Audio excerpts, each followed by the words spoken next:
morning. It's Sunday, November 15. For the past month or so, we have been reflecting on what it might be like for us to imagine what God sees when He looks at us. It's a series of reflections I've called The Me God Sees. We've considered how when God sees us, He sees us as we formerly were. He sees us even as we will be one day in the future when God's work in us is complete. So God already sees us now as the fully redeemed children of God that we one day will be. He sees us in all of our current struggle and uncertainty. It's incredible to think that God not only sees us, but as He sees us, He looks at us with compassion, with love, and in grace. This is the final message that I'm going to be bringing in this series. And for today, I thought it would be helpful for us to summarize everything we've been reflecting on with kind of a practical application focus so that we apply some of the things we've been thinking about to our daily ongoing experience in a relationship with God. And so I'd like to read some verses from Psalm 34 with you, a selection of verses there that I think really highlight what it means for us to live in a relationship with God where we look to God, and even more profoundly, God looks to us. Psalm 34, verses 1 through 8 and 15 through 22. A Psalm of David. I will extol the Lord at all times. His praise will always be on my lips. I will glorify the Lord. Let the afflicted hear and rejoice. Glorify the Lord with me. Let us exalt His name together. I sought the Lord, and He answered me. He delivered me from all my fears. Those who look to Him are radiant. Their faces are never covered with shame. This poor man called, and the Lord heard him. He saved him out of all his troubles. The angel of the Lord encamps around those who fear Him, and He delivers them. Taste and see that the Lord is good. Blessed is the one who takes refuge in Him. The eyes of the Lord are on the righteous, and His ears are attentive to their cry. But the face of the Lord is against those who do evil, to blot out their name from the earth. The righteous cry out, and the Lord hears them. He delivers them from all their troubles. The Lord is close to the brokenhearted and saves those who are crushed in spirit. The righteous person may have many troubles, but the Lord delivers him from them all. He protects all his bones. Not one of them will be broken. Evil will slay the wicked. The foes of the righteous will be condemned. The Lord will rescue His servants. No one who takes refuge in Him will be condemned. It's an incredible psalm. So much comfort and reassurance is recorded there. And David, when he wrote that psalm, was in a very difficult situation in his life. In fact, the subtitle, the little preface to Psalm 34, indicates that David wrote this psalm when he was in Philistine territory, enemy territory. We read about this in 1 Samuel 21. It's helpful to just give a little bit of a background as we reflect further on this psalm. David is on the run from King Saul. Yet David has already also been anointed as king. And Saul sees David as a rival, a threat. He's consumed with hunting David down like an animal. He wants to kill him. And so David has to flee from Saul and his army, and he flees to Gath. That's the name of the town in Philistine territory where David goes. It's incredible to think about this because Gath is also the place where Goliath was from. He's referred to in 1 Samuel as Goliath of Gath. He's the Philistine champion. He is the one that David killed, as we all know, with his slingshot. So David goes to the very place where Goliath, the military champion, came from. Perhaps he has less to fear from the Philistines than he thinks he has to fear from Saul. And it's while he's in Gath where, understandably, people recognize him. They know that David, this shepherd boy, was the very one who killed their champion, Goliath. And so David had to think quick. He had to do something to save his own skin. What does he do? He pretends to be insane. He acts like a madman. He scratches at the wooden posts of the town gate. He foams at the mouth, so much so that his beard drips with his own saliva. He pretends to be out of his mind. And it's interesting when the people of Gath notice this and they bring him to the king, kind of mocks his own servants and says to them, why are you bringing this madman to me? Do I not have enough sane men in my own country that you have to bring this person to act like he's out of his mind in front of me? So David's trick works. He's delivered. He's spared. He certainly would have been killed if they all recognized him as David, the giant killer. Now it's striking that there in Philistine territory, David experiences incredible stress and fear, but also the amazing experience of knowing that the Lord was with him, that God saw him there in his trouble and delivered him.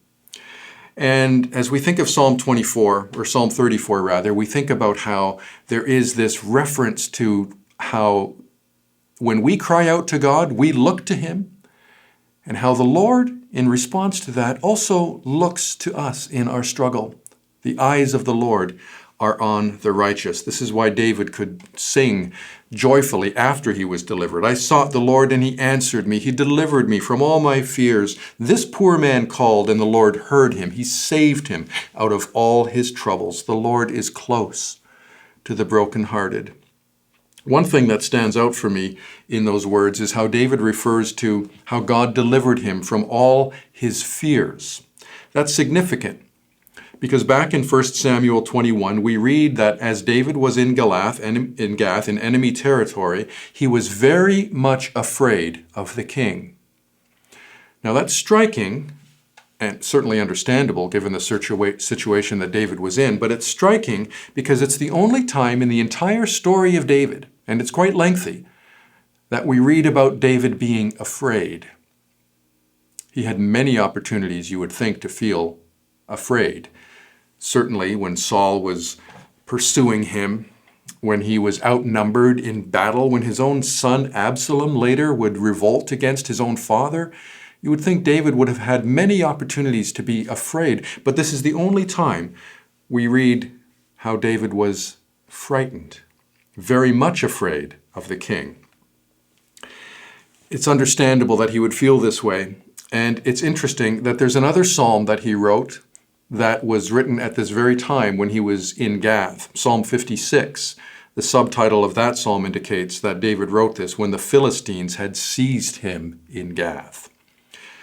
And you can understand as you read Psalm 56 that David is crying out to God to be merciful to him. Men hotly pursue me. Many are attacking me. They conspire. They lurk.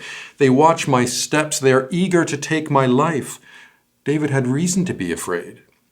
But notice what he writes in verse 3 of Psalm 56. When I am afraid, I will trust in you. You get the sense that David wrote that verse when he was in trouble. When I am afraid, I will trust in you. And then after God delivered him from his trouble, well then Psalm 34 verse 4 was the verse that came to mind. I sought the Lord and he answered me. He delivered me from all my fears. Now this is what all our reflections on the me God sees ultimately come down to. It's this. Whenever we cry out to God because we are afraid or because we feel alone, or whenever we praise God for rescuing us from trouble, from hearing our prayers, we are always in our fear and in our praise in the presence of God. God is always the God who sees us in our lament and fear and in our joy and thanksgiving. It's exactly as Anne Lamott has famously put it. She says all prayers basically consist of these two components. Help me, help me, help me. And thank you, thank you, thank you. The cries for deliverance and the gratitude expressed to God for actually delivering us. That's Psalm 56 and Psalm 34. And that's why knowing that God sees us is so helpful. And it's why knowing how God sees us is so reassuring. It's incredible even to think that God sees us. That God, the mighty King of the universe, has regard for you and me. That's incredible. But even more incredible than that, it's not just that God sees us, but the way God sees us. How he looks upon us with compassion and tenderness and love. You could put it this way. When we cry out to God for help, it's as if we are looking to God. It's as if all our energy is focused on God. We turn to Him earnestly, desperately. And then, when God helps us, when He hears our prayers and rescues us, it's as if God looks at us.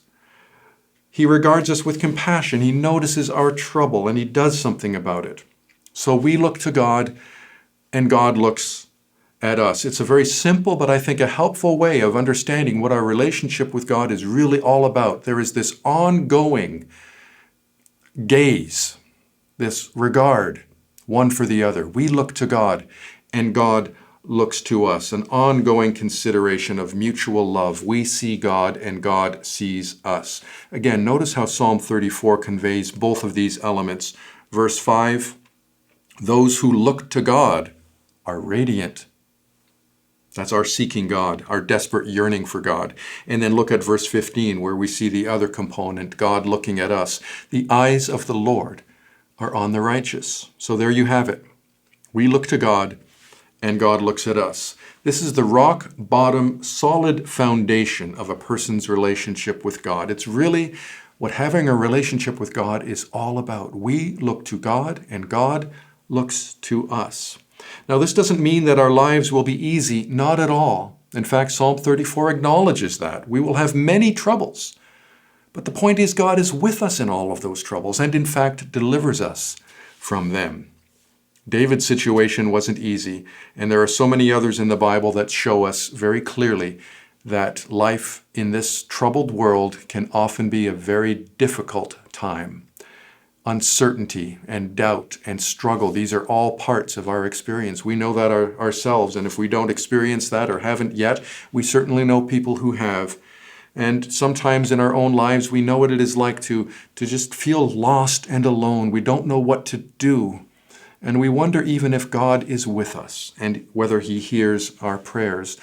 The comfort of knowing God is that God sees us and that He is close to us in all of our struggle. The Lord is close to the brokenhearted, saves those who are crushed. It's the beautiful message of Psalm 34. And it just confirms how, for so many people, we feel particularly close to God when we are in those situations of struggle and fear. I've heard many people express this. Perhaps you have experienced this yourself when you look at the times in your life when you have felt the presence of God most poignantly. Many times those are times when you feel alone and afraid, when you weep and just cry out to God. I have a number of books written by Craig Groeschel, a popular pastor and writer. In one of his books, he shares the story about something that happened to his grandmother and how she experienced God's closeness in her trouble. He writes of it this way: near the end of her life, when my grandmother was 78 years old, she still lived by herself. One Friday afternoon, she had a stroke as she walked into her bathroom. When I remember this tragedy, I just ache for her. Suffering immensely, Grandma, my hero, lay alone, paralyzed, a prisoner on her own bathroom floor. She was there for 3 agonizing days, all alone. No one knew she was hurt. No one came for her. Finally, on Monday morning, one of Grandma's neighbors decided to check in on her. When no one came to the door, the neighbor called for help. Police came and an ambulance arrived shortly thereafter, and they broke in and found her. The paramedics whisked Grandma to the emergency room, giving her the first relief that she felt in 72 long hours. I'd love to tell you why God allowed my grandma to suffer alone on the cold, hard bathroom floor, he writes, but I can't. I'd love to say it was all part of God's plan and that He used this in big ways. Again, I can't. I wish I could tell you that Grandma shared her faith with a nurse in the hospital who then began to follow Christ. I wish I could tell you Grandma was healed that day and that she fully recovered. I can't tell you any of these things, he concludes. The truth is, Grandma never recovered. She spent her remaining 6 months on this earth partially paralyzed under the constant care of physicians. And then he writes this: Before my grandma died, I asked her what she thought about when she was alone on the floor. And I'll never forget what she said. I've never been closer to God my whole life than when I was in pain. Can you imagine that? During those 72 lonely, painful hours, all alone. And yet she writes exactly at that time is when she never or has felt closest to God in her whole life. Now, I've heard other people say things very similar to that. Maybe you've experienced that yourself. As you look to God in your trouble, you feel the power of God's gracious and tender regard for you. You feel that. You know that God is with you. He's looking at you. It's real. It's comforting and it's powerful. Now, all of this is true because of Jesus Christ. The Gospels tell us that when he looked at people, he looked at them with love and compassion, with grace. Think about this. He is the one who himself experienced incredible struggle, no more so than when he was on his cross, alone in that darkness, experiencing a profound experience of abandonment even from God his Father, physical struggle, incredible emotional torment, spiritual anguish. He experienced all of that there on his cross. You know, Psalm 34 is quoted in John's Gospel. That verse that we read there in verse 20 that refers to how God is always with the righteous and delivers them. Not one of the righteous person's bones will be broken. Now, that's not a literal statement that's true in a literal way for every person. I've broken a bone. You probably have. Many people have. But that verse is applied to Jesus Christ ultimately. Perhaps you remember after he died on the cross, the soldier came and noticed that Jesus had already died. A little bit of compassion was shown to victims of crucifixion. If they hadn't died yet, their legs were broken to expedite their death. But Jesus, because he was already dead, that meant that his bones, his legs, didn't need to be broken. So ultimately, that verse of the righteous one is applied to Jesus. Not one of his bones was broken, but in all of the other brokenness he experienced, we experience the fullness and the beauty of God's love and grace. Because he struggled and suffered and experienced the abandonment of separation from his Father, we know that he is always with us, that God looks at us with love and grace. Jesus was the world's one and only true righteous person. And because he suffered and died, and if you believe that he did this for you, then you know that you too are considered righteous in God's sight. All of Christ's perfection and beauty and holiness is credited to you. So that as God looks at you, he looks at you as a righteous person, one whom he loves and delivers from struggle. Because the eyes of Jesus were closed in the death he experienced on the cross, we know the eyes of God are always fixed on us. I really hope this message and that this series that I've been sharing with you for some weeks now has given you encouragement and hope. I encourage you to continue to think about how God looks at you, how beautiful, how powerful that is. I hope that you know that because you are in a relationship with God, you are never alone. As you look to God, know that God is always looking to you. Thanks so much for watching this video. I encourage you to share it with others for whom you think it may be helpful. If you haven't already subscribed to our YouTube channel, I encourage you to do that as well, so that you'll be able to be notified of future messages that I hope to share with you in the near future. I hope you are well. I pray that you will experience the ongoing blessings of God in this pandemic that continues. Be well and be blessed.